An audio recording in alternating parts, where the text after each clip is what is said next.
Okay, just imagine this for a second. What if you, right now, got the chance to rewrite Star Wars? I'm not talking about a fanfic. I mean from the inside with the power to change everything. What if you could literally step into Anakin Skywalker's shoes at the start of Attack of the Clones, but your one and only goal was to break the entire story wide open? Well, for one very, very unlikely person, that wild hypothetical just became reality. But you see, our hero's journey doesn't start in a galaxy far, far away. Nope. It starts in the greasy back room of a fast food joint with a guy named Marven Puckle.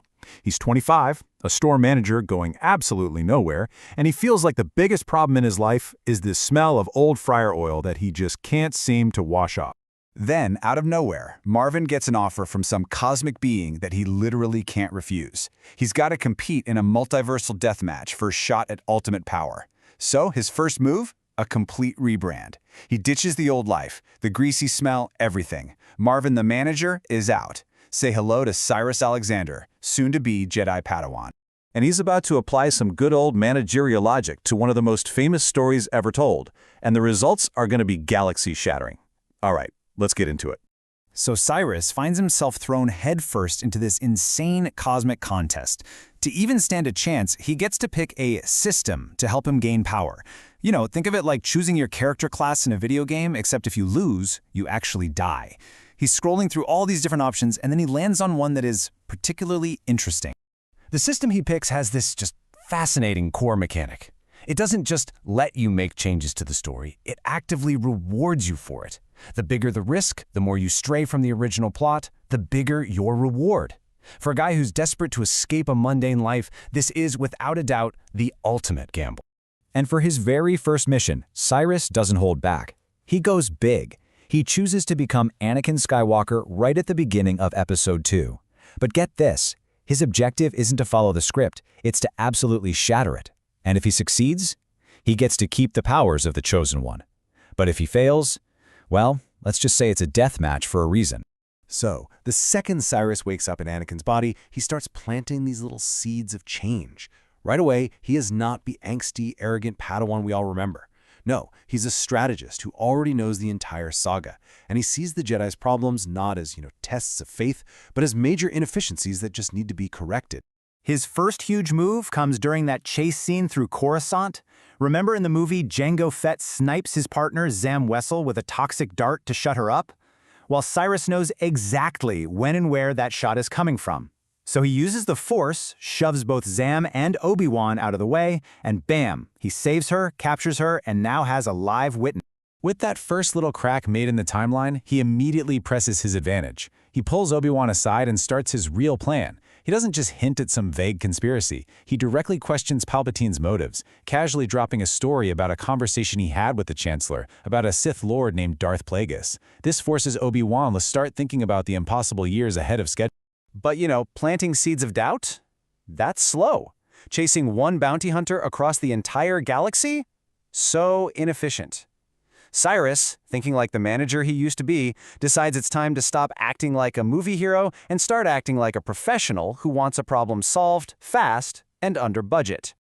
So this is the central problem of the movie's second act, right?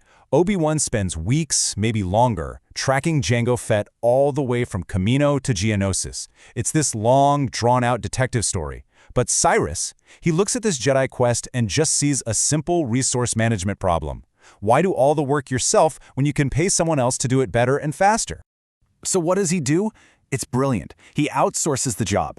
He walks into a bounty hunter mission board, dips into the Jedi's discretionary funds, which is hilarious, and posts a 1 million credit bounty for the live capture of Jango Fett. He just turned the Jedi's quiet little investigation into a public feeding frenzy. And the result is immediate. I mean, the entire criminal underworld of Coruscant just explodes into action. Before Jango can even get his ship off the ground, he's cornered by a whole team of the galaxy's deadliest hunters, led by none other than Cad Bane. That weeks-long chase from the movie? Yeah, it's over in a couple of hours. So, with Jango Fett in custody, the plot of Attack of the Clones is officially broken. But Cyrus isn't even close to being done. He immediately uses this massive win as leverage to go present his case to the highest authority in the entire Jedi Order. This is so bold. He stands right there in front of Yoda, Mace Windu, the entire Jedi Council, and just lays out this devastatingly logical case. Using his knowledge of the future, he connects Palpatine's weirdly specific knowledge of Sith lore to this very convenient conflict with a former Jedi Master, Count Dooku. He then proposes the unthinkable, that Palpatine and Dooku are the Sith Master and apprentice they've been looking for all along. So you see, Cyrus didn't just capture a bounty hunter. He took this massive, calculated risk to basically fast-forward the entire galactic conflict. So did his manager's gambit actually pay off? Let's take a look. The difference here is just staggering. A chase that took up a huge chunk of the movie becomes a footnote. Over an hour's. A secret Sith plot that was supposed to unfold over years, well, it's now the Jedi Council's #1 priority. And the Clone Wars, which were supposed to be inevitable, might now be completely upended before they can even really begin. And in the immediate aftermath, Cyrus has basically checked every box on his list. Jango is in a cell, ready to be questioned. The Jedi Council is finally looking in the right direction. He's even hired the best bounty hunters in the galaxy to spy on Dooku. And best of all, he masterfully maneuvered things so that he's assigned as Padmé's protector, getting exactly where he wanted to be, but completely on his own terms. He played the game and he won. He absolutely completed his mission to drastically alter the plot. But by exposing the Sith this early, he has thrown all of Palpatine's meticulous, careful plans into total chaos.